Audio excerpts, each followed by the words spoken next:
Automatically جو ہے وہ ڈائیورٹ ہو جائے گی کہ وہ بھی پڑھے گی۔ جب ہم خود پریکٹیکل کریں گے نا تو ہماری اولاد بھی جو ہے آگے اس کو فالو کرے گی۔ سب سے بہترین صورت جو ہے وہ سورہ کہف ہے، جو کہ قرآن شریف میں باقاعدہ بتائی گئی ہے کہ دجالی فتنوں کا ایک مکمل خاتمہ ہے یہ صورت، اور اس کو یاد کر لیں 12 آیتوں کو۔ اس کی فضیلت اتنی ہے نہ کہ صرف کہ پورے ہفتے اس کی فضیلت سے آپ کے گھر سے لے کے مکہ مکرمہ شریف تک اس کا نور رہے گا، بلکہ آپ کے اوپر اگر کوئی قرض ہے اور کوئی غربت آپ کے اوپر آ گئی ہے،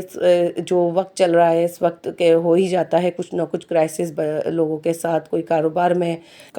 گھاٹا ہو جاتا ہے، نقصان ہو جاتا ہے، یا پھر بہت زیادہ غربت ہے، کھانے پینے کی جو ہے بہت زیادہ کمی ہے رزق میں، تو آپ اس صورت کو ایک تو 5 ٹائم نماز آپ باندھ لیں کہ آپ نے پڑھنی ہے۔ اس سے تو دیکھیں کسی کی بھی بخشش ہی نہیں ہے۔ سب سے پہلا سوال جو ہے ہم سے قبر میں یہی کیا جائے گا 5 ٹائم نماز کا۔ اگر کوئی مجھے کہے کہ آپ خود پڑھتی ہیں یا آپ کیا پریکٹیکل کرتی ہیں جو آپ خود یہ ساری باتیں بول رہی ہیں،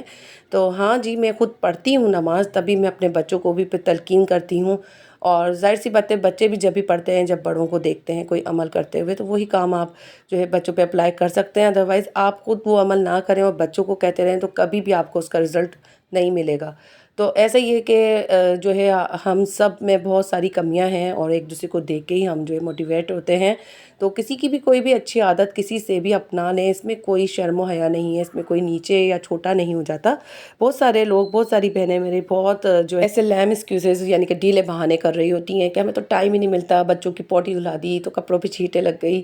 تو ان سسٹرز کے لیے تو میں یہی کہوں گی کہ میں نے بھی اپنے 4 بچے پالے ہیں، اور مجھے جو بھی نماز میسر ہوتی تھی اتنی افراتفری میں تو میں ادا ضرور کرتی تھی، اور میرا ایک الگ ہی ڈریس ہینگ ہوا ہوتا تھا، اور آج تک بھی ایسا ہی ہے کہ میں صاف ستھرے کپڑے اپنے رکھتی ہوں ضرور ٹانگ کے، تاکہ یہ کہ کوئی اگر چھینٹ وغیرہ بھی لگ جائے، کیونکہ ابھی بھی میرا جو بچہ ہے ایک ابھی 5 ایئرس کا ہے چھوٹا، تو اس کے کام کاج کرنے میں آ ہی جاتے ہیں، اس کو نہلانا ہے اور بھی چیزیں ہیں۔ تو کیا ہوتا ہے کہ پھر آپ کو اگر کوئی ڈاؤٹ ہوتا ہے تو آپ کے کپڑے کیسے ہونے چاہیے ہیں کہ آپ اس کو فوری طور پہ پہنیں اور نماز ادا کریں۔ نماز کی بالکل بھی بخشش نہیں ہے۔ اچھا، سورہ کہف کے کیا فائدے ہیں، تو آپ دیکھیں مال و دولت میں بھی جو ہے نا یہ اضافہ کرتی ہے، اور بہت زیادہ اضافہ نہیں تو آپ کو فقر و فاقہ سے بچاتی ہے، آپ کو قرض کی نالت سے دور کرتی ہے، آپ کے دل کو سکون کرتی ہے۔ ایک قصہ میں اس حوالے سے بیان کرتی ہوں کہ نبی پاک صلی اللہ علیہ وسلم کے دور میں ایک شخص روز اپنے گھر کے اندر سورہ کہف کی تلاوت کرتا تھا۔ ایک دن جب وہ تلاوت کر رہا تھا تو اس کا گھوڑا جو ہے وہ خوشی سے جھوم رہا تھا، یعنی کہ اس کو ایسا لگ رہا تھا جیسے کوئی اس کو سکون مل رہا ہو، کوئی وہ یعنی کہ خوشی اس کو مل گئی ہو، تو اس طریقے سے وہ اپنی دم اور اپنی گردن کو جو ہے وہ گھما رہا تھا، جھوم رہا تھا باقاعدہ۔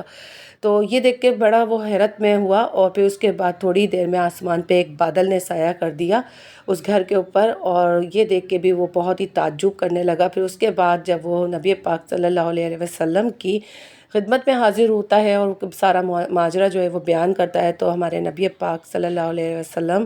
اس صورت کی جو فضیلت ہے وہ بیان کرتے ہیں۔ وہ کہتے ہیں کہ یہ جو صورت ہے یہ صورت سکینہ ہے، یعنی کہ یہ صورت آپ کے دل کو سکون عطا کرتی ہے، آپ کے دل میں جو ہے قرار عطا کرتی ہے، جو بے چینی ہوتی ہے، پریشانی ہوتی ہے، غم ہوتا ہے، اس کو دور بھگاتی ہے۔ اس لیے کہ یہ اس صورت جو ہے اس کی پوری جو آپ ترجمہ پڑھیں گے تو اصحاب کہف جو تھے وہ دجالی فتنہ اس وقت بھی تھا، اور ایسا ہی ہے کہ اس وقت بھی جو تھے شیطان کے بہت سارے چیلے تھے موجود، جو ایمان سے ڈگمگانے کے لیے لوگوں کو راغب کرتے تھے کہ آپ ایمان چھوڑ دو، ایک اللہ کو نہ مانو۔ تو 7 دوستوں نے جو غار میں پناہ لی تھی وہ انہی فتنوں سے بچنے کے لیے ہی لی تھی، اور وہ جو ہے اللہ کے حکم سے 350 سال سوتے پائے گئے، اور اس کے بعد جب وہ آئے اٹھے اور جب بیدار ہوئے تو وہاں سے دور ہی بدل چکا تھا، حکومت بدل چکی تھی۔ تو ایسے ہی ہے کہ اللہ کے حکم سے انہیں جو ہے بسلامت رکھا گیا تھا اس غار میں۔